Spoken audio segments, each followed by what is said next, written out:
Actually physiology अहिड़ी branch आहे biology जी जंहिंमें असां स्टडी कंदा आहियूं about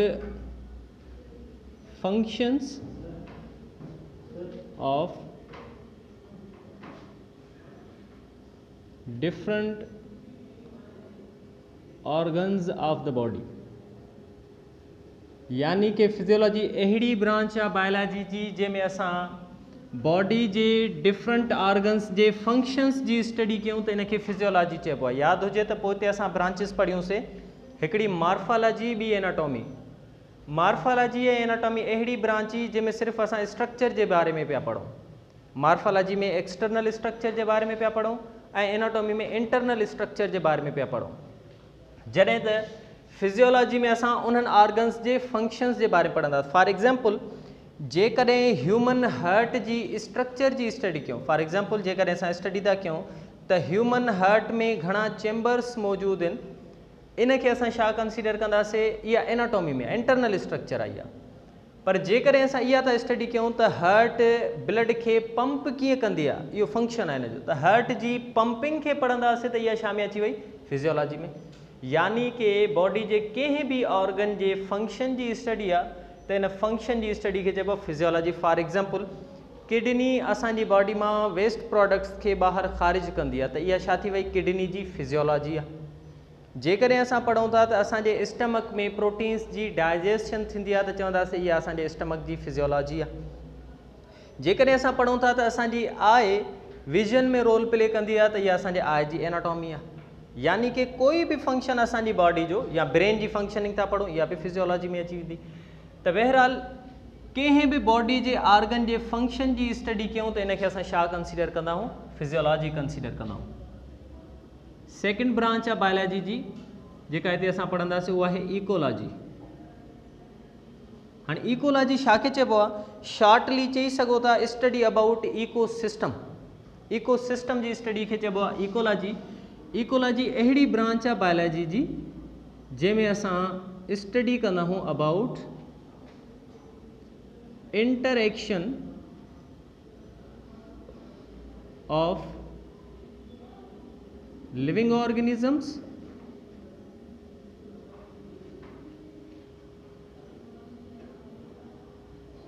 with their physical environment। यानी कि जानदारनि जो इंटरेक्शन उन जे माहौल सां, त इनखे असां इकोलॉजी चवंदासीं। पहिरियां त अचूं एनवायरमेंट छा आहे, तव्हांखे ख़बर आहे everything around us is our environment. जेका बि शइ असांजे चौधारी आहे उनखे असां छा चवंदा आहियूं, असांजो एनवायरमेंट आहे। या सिंपली चई सघो था the conditions in which an organism lives. जिन कंडीशंस में को जानदार रहे थो उहे कंडीशंस उन जूं छा थियूं फॉर्म कनि, एनवायरमेंट खे थी फॉर्म कनि। सवलो एग्जाम्पल जेकॾहिं फिश हिकु पांड में थी रहे त पांड फिश जो छा आहे, एनवायरमेंट आहे। असां जेकॾहिं टेरेस्ट्रियल फॉर्म में रहूं था त हिते असांजी एयर सॉइल हर शइ असांजी छा में थी अची वञे, एनवायरमेंट में थी अची वञे। त हाणे इन जानदार जो पंहिंजे इन फिज़िकल एनवायरमेंट सां, इवन एनवायरमेंट में लिविंग शयूं बि अची सघनि थियूं, नॉन लिविंग बि अची सघनि थियूं न, छो जो हर शइ असांजे चौधारी असांजी एनवायरमेंट आहे। जेकॾहिं फॉर एग्जाम्पल फिश हिकिड़ी खे कंसीडर था कयूं, उहा पांड में आहे, त उन पांड में जेकॾहिं फ्रॉक्स आहिनि, उन पांड में जेकॾहिं ॿियूं वॾियूं फिशिस आहिनि या नंढियूं फिशिस आहिनि या पाण जहिड़ियूं ॿियूं फिशिस अथसि, इहे बि इन जे छा में थियूं अची वञनि, एनवायरमेंट में थियूं अची वञनि। माना जानदार जंहिं एनवायरमेंट में रहे थो उन एनवायरमेंट जे इंटरएक्शन सां, माना उहो उन एनवायरमेंट में उहो जानदार कहिड़े तरीक़े सां इंटरएक्ट करे थो, उन इंटरएक्शन जी स्टडी खे छा चइबो आहे, इकोलॉजी। फॉर एग्जाम्पल इकोलॉजी खे अञा इलाबोरेट कयूं त पहिरियां असां सम्झूं त एनवायरमेंट छा आहे। एनवायरमेंट खे असां मेनली ॿिनि कैटेगरीज़ में विरहाईंदासीं। एनवायरमेंट में हिकिड़ो मौजूदु हूंदा आहिनि बायोटिक फैक्टर्स। माना मेनली एनवायरमेंट ॿिनि फैक्टर्स ते मुश्तमिल आहे, हिकिड़ो बायोटिक फैक्टर्स, ॿिया एनवायरमेंट में एबायोटिक फैक्टर्स अची था वञनि। हाणे बायोटिक फैक्टर्स ऐं एबायोटिक फैक्टर्स छा आहिनि, नाले मां ई क्लियर आहे। बायो वर्ड मां शुरू में ई ॿुधायो आहे तव्हांखे, बायो माना लाइफ, माना अहिड़ा फैक्टर्स जिन में लाइफ मौजूदु आहे, जानदार फैक्टर। माना एनवायरमेंट जी हर जानदार खे असां छा कंसीडर कंदासीं, उहो हुनजो बायोटिक फैक्टर। ऐं एबायोटिक माना नॉन लिविंग फैक्टर। माना उन जे सराउंडिंग में जेको भी बेजान फैक्टर अची वेंदो उहो उनखे छा कंसीडर कंदासीं असां, abiotic factor. For example plants in कंहिं माहौल में त ये प्लांट्स लिविंग इन, तंहिं करे छा में अची वेंदा, बायोटिक फैक्टर में। फॉर एग्जांपल उते प्लांट्स के खाईंदड़ इंसेक्ट्स मौजूद आहिनि, इहे बि छा में अची वेंदा, बायोटिक फैक्टर में। फॉर एग्जांपल उते इंसेक्ट्स के खाईंदड़ फ्रॉग आहे त फ्रॉग बि छा में अची वेंदो, बायोटिक फैक्टर में।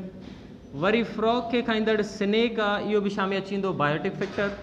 ऐं स्नेक के खाईंदड़ हाक फॉर एग्जांपल बास, इहो बि छा में अची वियो, बायोटिक फैक्टर में।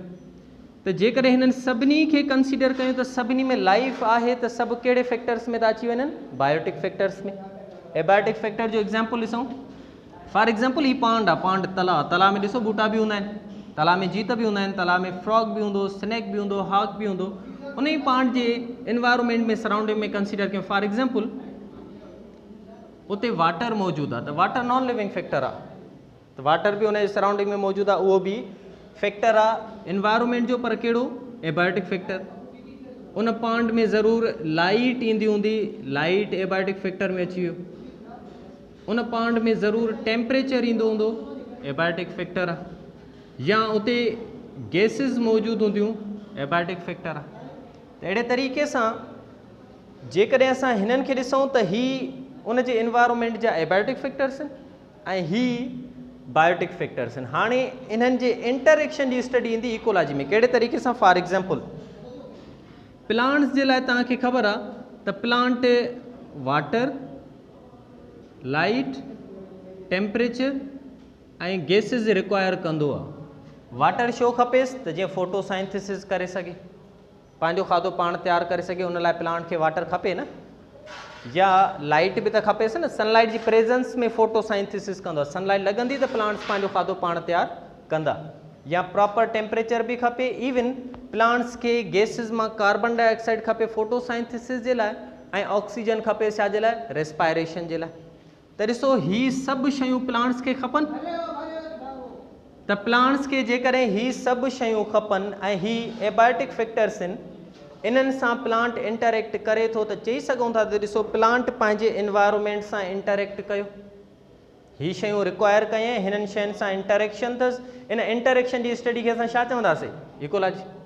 वरी फर्दर मिसाल तौरु इन्हनि प्लांट्स खे इंसेक्ट्स था खाइनि,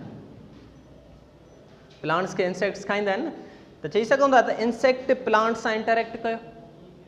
वरी ही सभु शयूं इंसेक्ट्स खे बि त खपनि न, वाटर इंसेक्ट खे बि खपे प्रॉपर सर्वाइवल जे लाइ, सस्टेनेंस जे लाइ।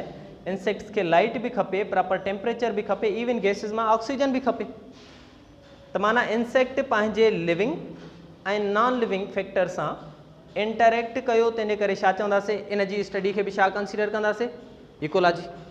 वरी फॉर एग्जांपल इंसेक्ट्स खे फ्रॉग थो खाए, वरी ही शयूं फ्रॉग खे बि खपनि। फ्रॉग खे स्नेक थो खाए, ही सभु शयूं स्नेक खे बि खपनि। स्नेक खे हाक थो खाए, ही सभु शयूं हाक खे बि खपनि। त अहिड़े तरीक़े सां सिंपली जॾहिं जानदार पंहिंजे जानदार माहौल या पंहिंजे बेजान माहौल सां इंटरेक्ट कनि, इन इंटरएक्शन जी स्टडी खे अॼु असां पढ़ियोसीं त छा चइबो आहे, इकोलॉजी। हाणे क्लियर आहे त इकोलॉजी छा खे चइबो आहे, अहिड़ी ब्रांच बायोलॉजी जी जंहिंमें जानदार पंहिंजे फिज़िकल इन्वायरमेंट सां, माना पंहिंजे आसपास में जेके बि शयूं आहिनि उन्हनि शयुनि सां इंटरेक्ट कनि, उन इंटरेक्शन जी स्टडी खे असां इकोलॉजी कंसीडर कंदा आहियूं। क्लियर आहे साईं। थर्ड ब्रांच आहे बायोलॉजी जी, एम्ब्रियोलॉजी। एम्ब्रियोलॉजी नाले खे जेकॾहिं तव्हां सम्झो त लॉजी वर्ड माना पढ़ी आहियो, स्टडी अबाउट एम्ब्रियो। एम्ब्रियो जी स्टडी खे असां एम्ब्रियोलॉजी चवंदा आहियूं। अहिड़ी ब्रांच बायोलॉजी जी जंहिंमें असां स्टडी कयूं about early stages of living organism.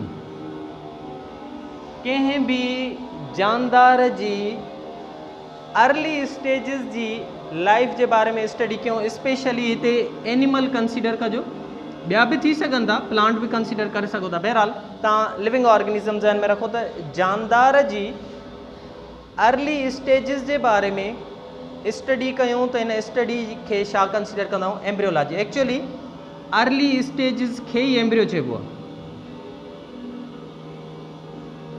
Further embryo खे जेकॾहिं सम्झूं त एम्ब्रियो छा आहे, सिंपल लफ़्ज़नि में अंडर डेवलप्ड या अंडर डेवलपिंग स्ट्रक्चर, या सिंपली चई छॾियो डेवलपिंग स्ट्रक्चर। हिकु जानदार जी उहा स्ट्रक्चर जेका डेवलप थी रही आहे उनखे असां छा कंसिडर कंदा आहियूं, एम्ब्रियो कंसिडर कंदा आहियूं। फॉर एग्जाम्पल, जेकॾहिं मेल जो स्पर्म ऐं फीमेल जो ज़ाइगोट पाण में फ्यूज़ थो थिए त फ्यूज़ थियण जे रिज़ल्ट में ज़ाइगोट फॉर्म थींदो आहे। माना ही फीमेल जो एग आहे रिप्रोडक्शन जे दौरान ऐं ही मेल जो स्पर्म आहे रिप्रोडक्शन जे दौरान, त रिज़ल्टिंग जेको फॉर्म थो थिए उनखे असां छा था कंसिडर कयूं, ज़ाइगोट। हाणे इहो ज़ाइगोट डिवाइड थींदो इन मां केतिरा ई सेल्स फॉर्म थींदा, अञा जेसिताणी फुली डेवलप न थियो आहे त इनखे असां कंसिडर कंदा आहियूं एम्ब्रियो, ऐं इन एम्ब्रियो जी स्टडी खे असां कंसिडर कंदा आहियूं एम्ब्रियोलॉजी। क्लियर आहे। उन खां बाद में ॿी ब्रांच आहे biology ji, taxonomy.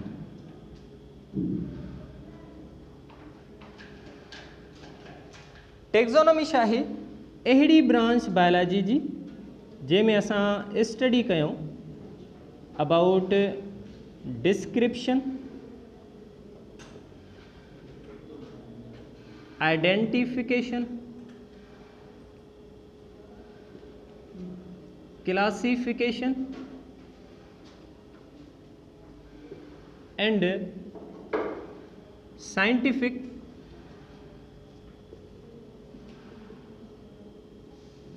naming of living organisms।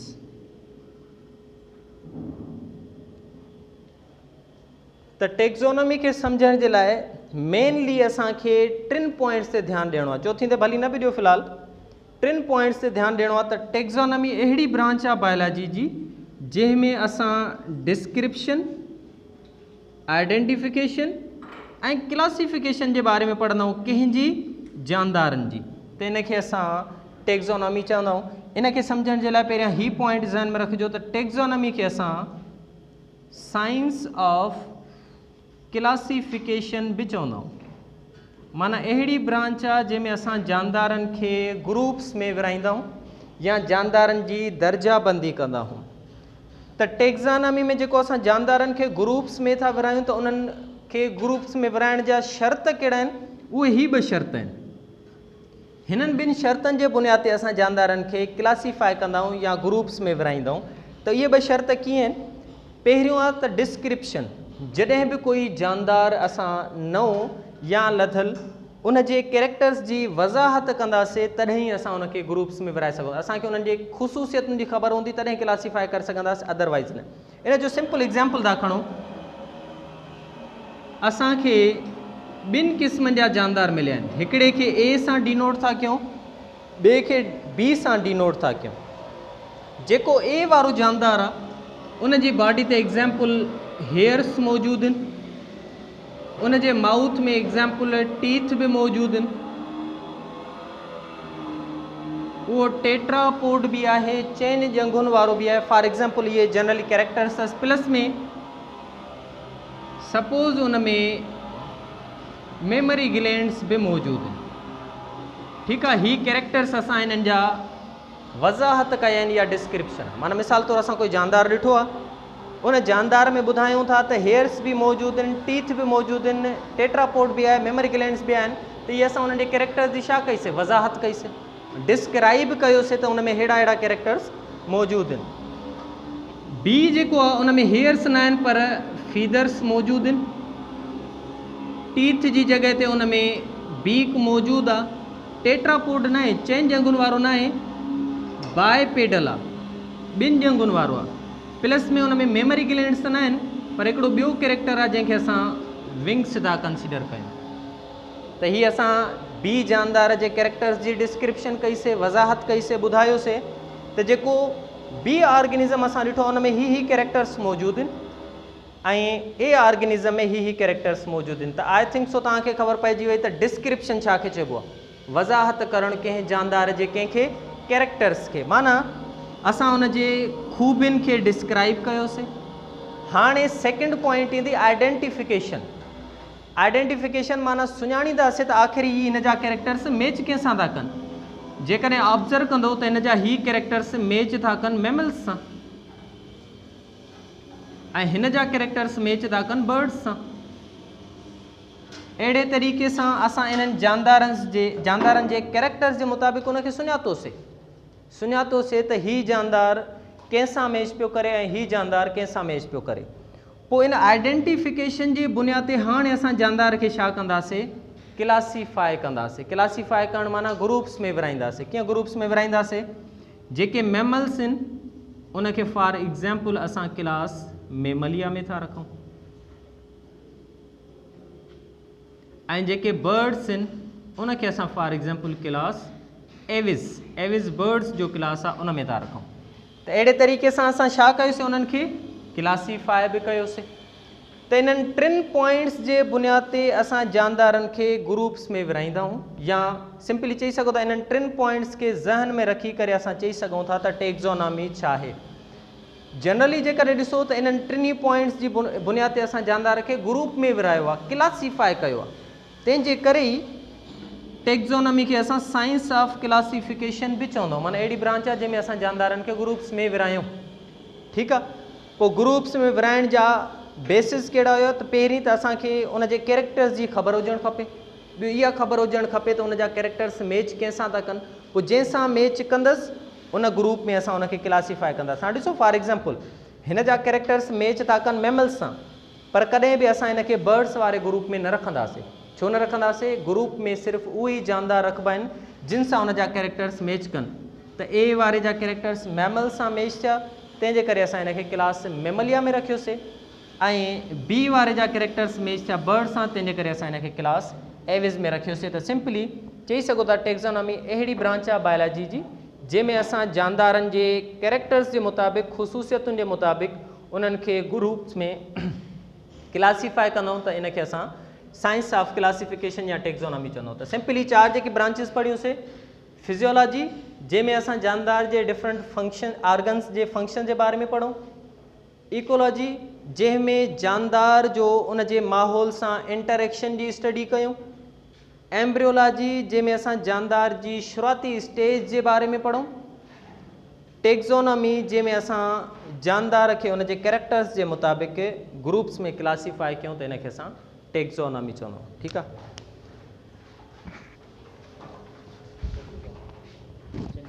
हा क्वेश्चन जो